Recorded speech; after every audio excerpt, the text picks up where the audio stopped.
Sharp's gun Serenade, Robert Ervin Howard. I was heading for Warpaint, jogging along easy and comfortable, when I seen a galoot coming up the trail in a cloud of dust, just burning the breeze. He didn't stop to pass the time of day. He went past me so fast Cap'n Kidd missed the snap he made at his hoss, which shows he was sure hightailing it. I recognized him as Jack Sprigg, a young waddy which worked on a spread not far from Warpaint. His face was pale and sought in a look of desperate resolution, like a man which has just bet his pants on a pair of deuces, and he had a rope in his hand though I couldn't see nothing he might be aiming to lasso. He went fogging on up the trail into the mountains and I looked back to see if I could see the posse. Because about the only time a outlander ever heads for the high Humboldts is when he's about 3 jumps and a low whoop ahead of a necktie party. I seen another cloud of dust, all right, but it warn't big enough for more'n one man, and pretty soon I seen it was Bill Glanton of Warpaint. But that was good enough reason for Sprigg's haste, if Bill was on the prod. Glanton is from Texas, original, and whilst he is a sentimental cuss in repose he's a ring-tailed whizzer with star-spangled wheels when his feelings is ruffled. And his feelings is ruffled tolerable easy. As soon as he seen me he yelled, "Where'd he go?" "Who?" I says. "Us Humboldt folks ain't overflowing with casual information, Jack Sprigg," says he. "You must have saw him." "Where'd he go?" "He didn't say," I says. Glanton ground his teeth slightly and says, "Don't start your darned hillbilly stooling with me. I ain't got time to waste the week or so it takes to get information out of a Humboldt mountain varmint. I ain't chasing that misguided idiot to do him injury. I'm pursuing him to save his life. A gal in Warpaint has jilted him and he's so broke up about it he's threatened to ride right over the mortal ridge. Us boys has been watching him and following him around and ducking pistols and rat-pizzin' and the like away from him, but this morning he give us the slip and taken to the hills. It was a waitress in the Ballin' Heifer store and which put me on his trail. He told her he was going up in the hills where he wouldn't be interfered with and hang hisself, so that was why he had the rope," I says. "Well, it's his own business, ain't it?" "No, it ain't," says Bill sternly. "When a man is in his state he ain't responsible and it's the duty of his friends to look after him. He'll thank us in the days to come. Anyway, he owes me $6 and if he hangs hisself I'll never get paid. Come on, dang it. He'll lynch hisself whilst we stands here jawin'." "Well, all right," I says. "After all, I got to think about the reputation of the Humboldts. They ain't never been a suicide committed up here before." "Quite right," says Bill. "Nobody never got a chance to kill hisself up here, somebody else always done it for him." But I ignored this slander and reined Cap'n Kidd around just as he was fixing to bite off Bill's hoss's ear. Jack had left the trail but he left sign a blind man could follow. He had a long start on us, but we both had better hosses than his'n and after a while we come to where he'd tied his hoss amongst the brush at the foot of Cougar Mountain. We tied our hosses too, and pushed through the brush on foot, and right away we seen him. He was climbing up the slope toward a ledge which had a tree growing on it. One limb stuck out over the edge and was just right to make a swell gallows, as I told Bill. But Bill was in a lather. "He'll get to that ledge before we can catch him," says he. "What'll we do? Shoot him in the leg," I suggested, but Bill says, "No, darn it. He'll bust hisself falling down the slope. And if we start after him he'll hustle up to that ledge and hang hisself before we can get to him. Look there, though there's a thicket growing up the slope west of the ledge. You circle around and crawl up through it whilst I get out in the open and attracts his attention. I'll try to keep him talking till you can get up there and grab him from behind." So I ducked low in the brush and ran around the foot of the slope till I come to the thicket. Just before I diff into the tangle I seen Jack had got to the ledge and was fastening his rope to the limb which stuck out over the edge. Then I couldn't see him no more because that thicket was so dense and full of briars it was about like crawling through a pile of fighting bobcats. But as I wormed my way up through it I heard Bill yell, "Hey, Jack, don't do that, you darn fool, lemme alone." Jack hollered, "Don't come no closer. This here is a free country. I got a right to hang myself if I want to, but it's a damn fool thing to do," wailed Bill. "My life is ruined," asserted Jack. "My true love has been betrayed. I'm a wilted tumbleweed on the sands of time. Destiny has slapped the zero brand on my flank." I dunno what else he said because at that moment I stepped into something which let out a ear-splitting squall and attached itself violently to my hind leg.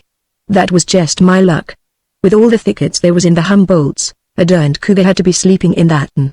And of course it had to be me which stepped on him. Well, no cougar is a match for a Elkins in a stand-up fight, but the way to lick him, the cougar, They ain't no way to lick a Elkins, is to get your lick in before he can clinch with you. But the brush was so thick I didn't see him till he had hold of me, and I was so stuck up with them derned briars I couldn't hardly move nohow. So before I had time to do anything about it, he had sunk most of his tushes and claws into me and was reaching for new holts as fast as he could rake. It was old Brigamer, too, the biggest, meanest and oldest cat in the Humboldts. Cougar Mountain is named for him, and he's so dang tough he ain't even scared of Cap'n Kid, which is plumb pizen to all cat animals. Before I could get old Brigamer by the neck and haul him loose from me, he had clawed my clothes all to pieces and likewise lacerated my hide free and generous. In fact, he made me so mad that when I did get him loose I taken him by the tail and mowed down the brush in a 15-foot circle around me with him, till the hair wore off of his tail and it slipped out of my hands. Old Brigamer then legged it off down the mountain squalling fit to bust your eardrums. He was the maddest cougar you ever seen, but not mad enough to renew the fray. He must have recognized me. At that moment I heard Bill yelling for help up above me, so I headed up the slope, swearing loudly and bleeding freely, and crashing through them bushes like a wild bull. Evidently the time for stealth and silence was past. I busted into the open and seen Bill hopping around on the edge of the ledge trying to get hold of Jack, which was kicking like a grasshopper on the end of the rope, just out of reach. "Why'n't you sneak up soft and easy like I said?" howled Bill. I was just about to argue him out of the notion. He'd tied the rope around his neck and was standing on the edge, when that racket bust loose in the brush and scared him so bad he fell off of the ledge. "Do something. Shoot the rope in two," I suggested, but Bill said, "No, you cussed fool. He'd fall down the cliff and break his neck." But I seen he warn't a very big tree, so I went and got my arms around it and give it a heave and loosened the roots, and then kinda twisted it around so the limb that Jack was hung to was over the ledge now. I reckon I busted most of the roots in the process, judging from the noise. Bill's eyes popped out when he seen that, and he reached up kind of dazed like and cut the rope with his bowie. Only he forgot to grab Jack before he cut it, and Jack hit the ledge with a resounding thud. "I believe he's dead," says Bill despairingly. "I'll never get that $6. Look how purple he is." "Or," says I, biting me off a chew of tobacco, "all men which has been hung looks that way. I remember once the vigilantes hung Uncle Jeff at Grimes, and it taken us 3 hours to bring him to after we cut him down. Of course, he'd been hanged an hour before we found him." "Shut up and help me revive him," snarled Bill, getting the noose off of his neck. "You select the damnedest times to converse about the sins of your infernal relatives. Look, he's coming too." Because Jack had begun to gasp and kick around, so Bill brung out a bottle and poured a snort down his gullet, and pretty soon Jack sat up and felt of his neck.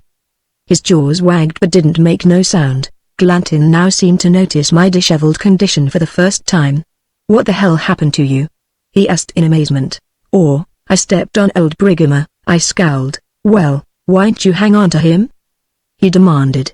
"Don't you know they's a big bounty on his pelt?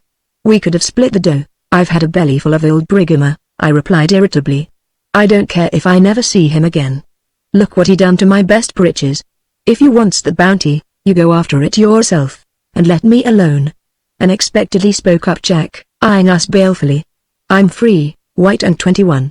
I hangs myself if I wants to." "You won't neither," says Bill sternly. "Me and your poor is old friends, and I aim to save your worthless life if I have to kill you to do it. I defies you," squawked Jack, making a sudden dive betwixt Bill's legs, and he would have got clean away if I hadn't snagged the seat of his breeches with my spur. He then displayed startling ingratitude by hitting me with a rock, and, whilst we was tying him up with the hanging rope, his language was scandalous. "Did you ever see such a chit?" demands Bill, setting on him and fanning himself with his Stetson. "What we going to do with him? We can't keep him tied up forever. We got to watch him close till he gets out of the notion of killing himself," I says. "He can stay at our cabin for a spell." "Ain't you got some sisters?" says Jack. "A whole cabin full," I says with feeling. "You can't hardly walk without stepping on one." "Why, I won't go," says he bitterly. "I don't never want to see no woman again, not even a mountain woman. I'm a embittered man. The honey of love has turned to tarantula poison. Leave me to the buzzards and cougars." "I got it," says Bill. "We'll take him on a hunting trip way up in the high Humboldts. They's some of that country I'd like to see myself." "Reckon you're the only white man which has ever been up there, Breck. If we was to call you a white man, what you mean by that there remark?" I demanded heatedly. "You know damn well I hain't got nary a drop of Injun blood in me. Hey, look out." I glimpsed a fairy hide through the brush, and thinking it was old Brigham coming back, I pulled my pistols and started shooting at it, when a familiar voice yelled wrathfully, "Hey, you cut that out, darn it." The next instant a peculiar figure hove into view, a tall gaunt old Ranny with long hair and whiskers, with a club in his hand and a painter hide tied around his middle. Sprig's eyes bugged out and he says, "Who in the name of God's that?" "Another victim of feminine wiles," I says. "That's old Joshua Braxton, of Chordia, the oldest and the toughest bachelor in South Nevada. I judge that Miss Stark, the old maid school teacher, has renewed her matrimonial designs onto him. When she starts rolling sheep's eyes at him, he always dons that there grab and takes to the high Sierras. It's the only way to protect myself," snarled Joshua. "She'd marry me by force if I didn't resort to strategy. Not many folks comes up here and such as does don't recognize me in this rig. What you varmints disturbin' my solitude for? Your racket woke me up, over in my cave. When I seen old Brigham hightailing it for distant parts I figured Elkins was on the mountain. We're here to save this young idiot from his own folly," says Bill. "You come up here because a woman wants to marry you. Jack comes up here to decorate a oak limb with his own carcass because one wouldn't marry him. Some men never knows their luck," says old Joshua enviously. "Now me, I yearns to return to Chordia which I've been away from for a month. But whilst that old mudhun of a Miss Stark is there I haunts the wilderness if it takes the rest of my life." "Well, be at ease, Josh," says Bill. "Miss Stark ain't there no more. She pulled out for Arizona 3 weeks ago, hallelujah," says Joshua, throwing away his club. "Now I can return and take my place among men. Hold on," says he, reaching for his club again. "Likely they'll be getting some other old harridan to take her place. That newfangled schoolhouse they got at Chordia is a curse and a blight. We'll never be shut of husband hunting arithmetic shooters.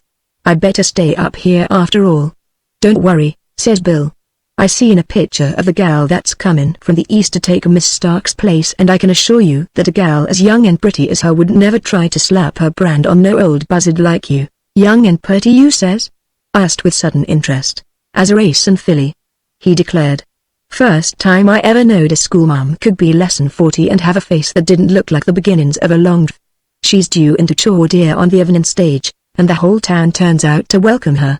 The mayor aims to make a speech if he's sober enough, and they've got up a band to play." "Damn foolishness," snorted Joshua. "I don't take no stock in education, I dunno," says I. "That was before I got educated. There's times when I wished I could read and write. We ain't never had no school on Bear Creek. What would you read outside of the labels onto whiskey bottles?" snorted old Joshua. "Funny how a purty face changes a man's viewpoint," remarked Bill.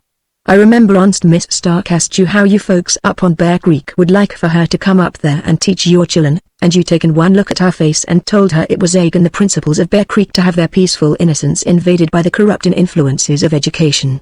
You said the folks was all banded together to resist such corruption to the last drop of blood. It's my duty to Bear Creek to provide culture for the rise-end generation," says I, ignoring them slanderous remarks. "I feels the urge for knowledge a heaven and a surgin in my bosom. We're going to have a school on Bear Creek, by golly, if I have to lick every old moss back in the Humboldts. I'll build a cabin for the schoolhouse myself." "Where'll you get a teacher?" asked Joshua. "Chordia ain't going to let you have their, Chordia is, too," I says. "If they won't give her up peaceful I resorts to force. Bear Creek is going to have culture if I have to wade fetlock deep in gore to provide it. Let's go. I'm raring to open the ball for arts and letters. Are you all with me?" "No," says Jack, plenty emphatic. "What we going to do with him?" demands Glanton. "Or," I said, "we'll tie him up someplace along the road and pick him up as we come back by." "All right," says Bill, ignoring Jack's impassioned protests. "I just as soon. My nerves is frayed riding herd on this young idiot and I needs a little excitement to quiet 'em." "You can always be counted on for that. Anyway, I'd like to see that the schoolma'am gal myself." "How about you, Joshua? You're both crazy," growls Joshua. "But I've lived up here on nuts and jackrabbits till I ain't sure of my own sanity. Anyway, I know the only way to disagree successfully with Elkins is to kill him, and I got strong doubts of being able to do that. Lead on. I'll do anything within reason to help keep education out of Chordia. Tain't only my personal feelings regarding school teachers. It's the principle of the thing. Get your clothes and let's hustle then," I says. "This painter hide is all I got," says he. "UK ain't go down into the settlements in that rig," I says. I can and will, says he. I look as civilized as you do, with your clothes all tore to rags account of old Brigham. I got a hoss clost by. I'll get him if old Brigham ain't already. So Joshua went to get his hoss and me and Bill toted Jack down the slope to where our hosses was. His conversation was plentiful and heated, but we ignored it, and was just tying him onto his hoss when Joshua rough with his critter. Then the trouble started. Cam Kid evidently thought Joshua was some kind of a varmint because every time Joshua come nigh him he taken in after him and run him up a tree. And every time Joshua tried to come down, Cam Kid busted loose from me and run him back up again. I didn't get no help from Bill. All he done was laugh like a spotted hyena till Cam Kid got irritated at them guffaws and kicked him in the belly and knocked him clean through a clump of spruces. Time I got him untangled he looked about as disreputable as what I did because most of his clothes was tore off of him. We couldn't find his hat, neither, so I tore up what was left of my shirt and he tied the pieces around his head, like a Apache. Exceptin' Jack, we was sure a wild-looking bunch. But I was disgusted thinking about how much time we was wasting whilst all the time Bear Creek was wallowing in ignorance, so the next time Cam Kid went for Joshua I took and busted him betwixt the ears with my 6-shooter and that had some effect onto him a little, so we sought out, with Jack tied onto his hoss and cussing something terrible, and Joshua on a gant old nag he rode bareback with a hackamore.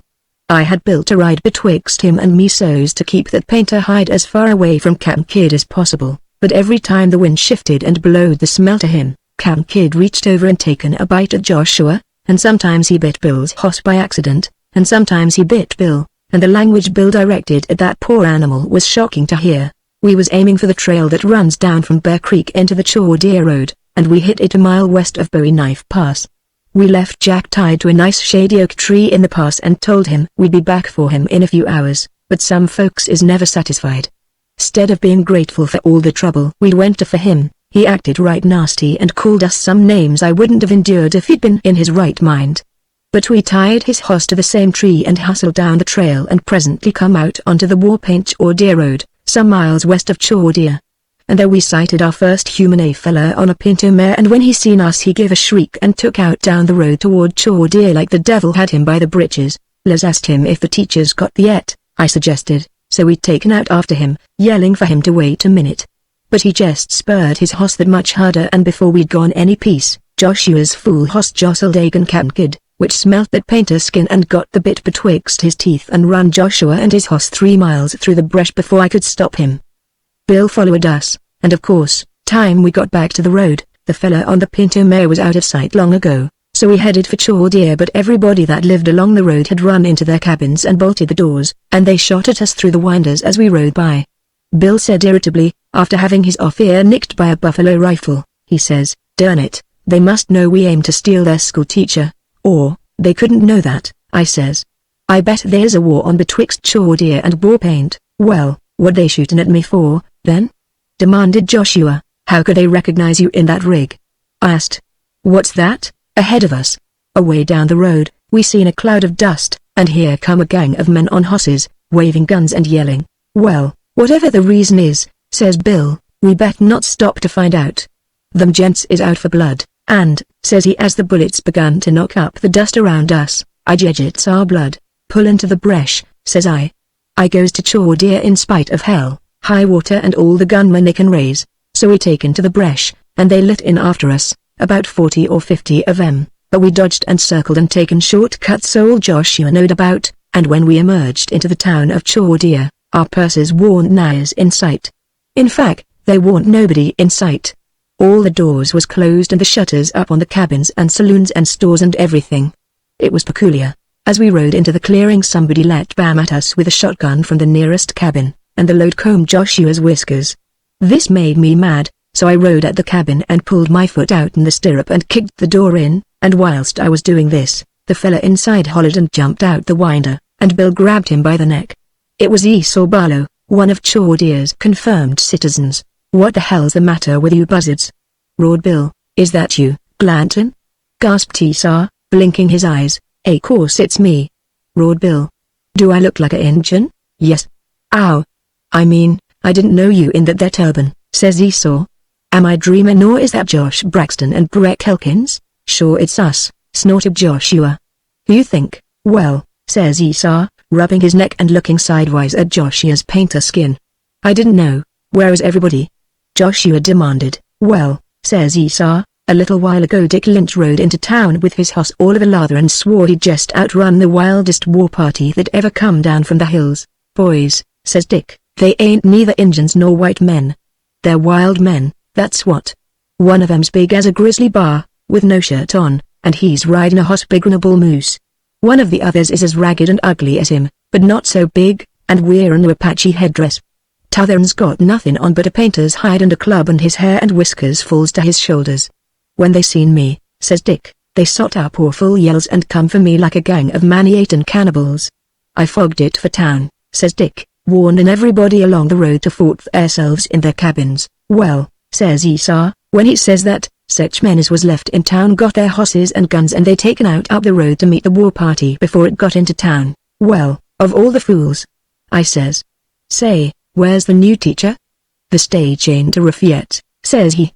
"The mayor and the band rode out to meet it at the Yalla Creek crossing and escort her into town in honor. They left before Dick brung news of the war party." "Come on," I says to my warriors. "We likewise meets that stage," so we fogged it on through the town and down the road, and pretty soon we heard music blaring ahead of us, and men yipping and shooting off their pistols like they does when they're celebrating, so we judged they'd met the stage and was escorting it in. "What you going to do now?" asked Bill. And about that time a noise bust out behind us and we looked back and seen that gang of chaw-deer maniacs which had been chasing us dusting down the road after us, waving their Winchesters.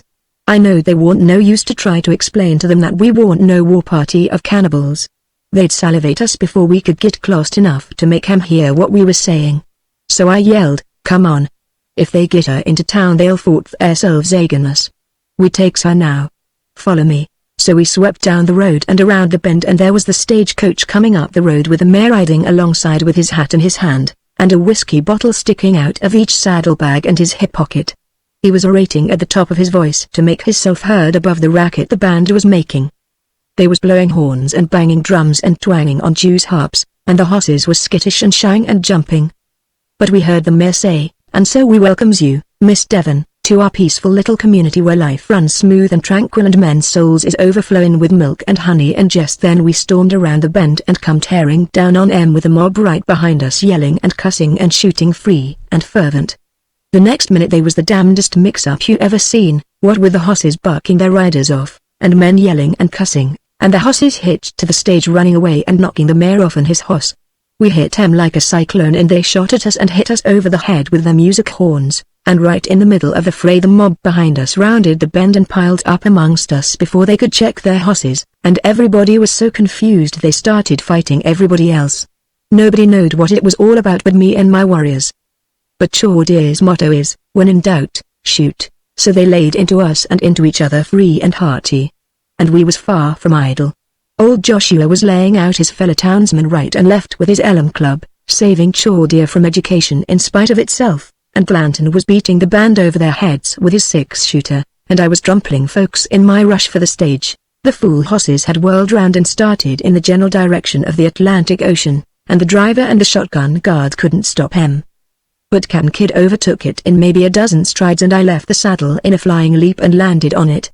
The guard tried to shoot me with his shotgun so I throwed it into a alder clump and he didn't let go of it quick enough so he went along with it. I then grabbed the ribbons out of the driver's hands and swung them fool horses around on their hind legs, and the stage kind of revolved on one wheel for a dizzy instant, and then settled down again and we headed back up the road lickety-split and in an instant was right amongst the fracas that was going on around Bill and Joshua. About the time I noticed that the driver was trying to stab me with a butcher knife so I kind of tossed him off the stage and there ain't no sense in him going around threatening to have me arrested account of him landing headfirst in the base horn so it taken 7 men to pull him out. He ought to watch where he falls when he gets throwed off of a stage going at a high run. I also feels that the mayor is prone to carry petty grudges or he wouldn't be so bitter about me accidentally running over him with all 4 wheels. And it ain't my fault he was stepped on by Captain Kidd, neither. Captain Kidd was just following the stage because he knowed I was on it. And it naturally irritates him to stumble over somebody and that's why he chawed the mayor's ear. As for the mother fellas which happened to get knocked down and run over by the stage, I didn't have nothing personal against 'em. I was just rescuing Joshua and Bill which was outnumbered about 20 to 1. I was doing them Chaw-Deer Richards a favor, if they only knowed it, because in about another minute Bill would have started using the front ends of his 6-shooters instead of the butts and the fight would have turned into a massacre. Bill has got an awful temper. Him and Joshua had did the enemy considerable damage, but the battle was going again when I arrived on the field of carnage. As the stage crashed through the mob, I reached down and got Joshua by the neck and pulled him out from under about 15 men which was beating him to death with their gun butts and pulling out his whiskers by the handfuls, and I slung him up on top of the other luggage. About that time we was rushing past the dog pile which Bill was the center of, and I reached down and snared him as we went by. But 3 of the men which had hold of him wouldn't let go, so I hauled all 4 of them up onto the stage. I then handled the team with one hand and used the other to pull the midgets loose from Bill like pulling ticks off on a cow's hide, and then throw them at the mob which was chasing us. Men and horses piled up in a stack on the road which was further messed up by Captain Kidd plowing through it as he come busting along after the stage, and by the time we sighted Chaw Deer again, our enemies was far behind us, though still rambunctious. We tore through Chaw Deer in a fog of dust, and the women and children which had ventured out of their shacks squalled and ran back again, though they weren't in no danger. But Chaw Deer folks is peculiar that way. When we was out of sight of Chaw Deer, I give the lines to Bill and swung down on the side of the stage and stuck my head in. They was one of the prettiest gals I ever seen in there, all huddled up in a corner and looking so pale and scared I was afraid she was going to faint, which I'd heard Eastern gals has a habit of doing. "Oh, spare me," she begged. "Please don't scalp me, be at ease, Miss Devon," I reassured her. "I ain't no Injun, nor no wild man neither. Neither is my friends here. We wouldn't none of us hurt a flea. We're that refined and soft-hearted you wouldn't believe it." At that instant a wheel hit a stump and the stage jumped into the air, and I bit my tongue and roared in some irritation, "Bill, you condemned son of a striped polecat, stop this stage before I comes up there and breaks your cuss neck. Try, you beef-headed lummox," he invites, but he pulled up the horses and I'd taken off my hat and opened the door. Bill and Joshua clumb down and peered over my shoulder. Miss Devon looked tolerable sick. "Maybe it was something she ate, Miss Devon," I says. "I begs your pardon for this here informal welcome. But you sees before you a man whose heart bleeds for the benighted state of his native community. I'm Breckenridge Elkins, of Bear Creek, where hearts is pure and motives is lofty, but culture is weak. You sees before you," says I, growing more enthusiastic about education the longer I looked at them big brown eyes of her, a man which has growed up in ignorance. "I ain't neither read nor write. Joshua here, in the painter skin, he ain't neither, and neither can Bill." "That's a lie," says Bill. "I can read and do oomp." I'd kind of stuck my elbow in his stomach. I didn't want him to spoil the effect of my speech. Miss Devon was getting some of her color back. "Miss Devon," I says, "will you please ma'am come up to Bear Creek and be our school teacher?" "Why," says she bewilderedly, "I came west expecting to teach at Chaw Deer, but I haven't signed any contract, and, how much was them snake hunters going to pay you?" I asked. $90 a month, says she. "We pays you $100, I says. "Board and login free, hell's fire," says Bill. "They never was that much hard cash money on Bear Creek. We all donates coon hides and corn liquor," I snapped. "I sells the stuff in war paint and hands the dough to Miss Devon. Will you keep your snout out of my business?" "But what will the people of Chaw Deer say?" She wonders. "Nothing," I told her heartily. "I'll tend to them. It seems so strange and irregular," says she weakly. "I don't know, then it's all settled," I says. "Great. Let's go." "Where?" she gasped, grabbing hold of the stage as I clumb onto the seat. "Bear Creek," I says. "Varmints and horse thieves hunt the brush. Culture is on her way to Bear Creek." And we went fogging it down the road as fast as the horses could hump it. Once I looked back at Miss Devon and seen her getting pale again, so I yelled above the clatter of the wheels, "Don't be scared, Miss Devon. Ain't nothing going to hurt you. B.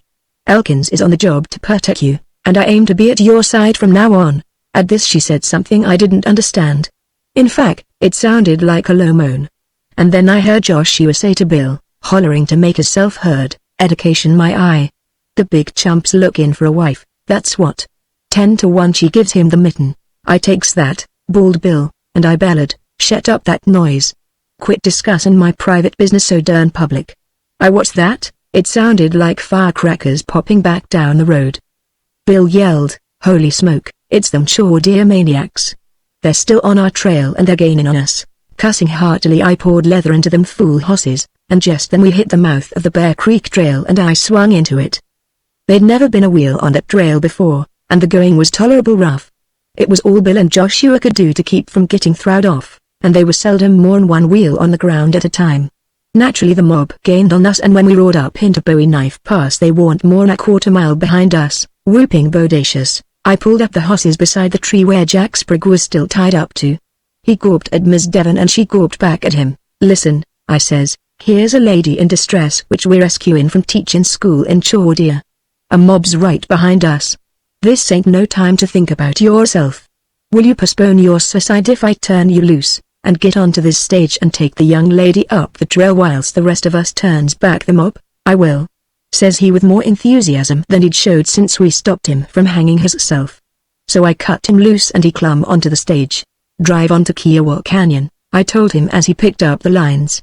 "Wait for us there. Don't be scared, Miss Devon. I'll soon be with you. B.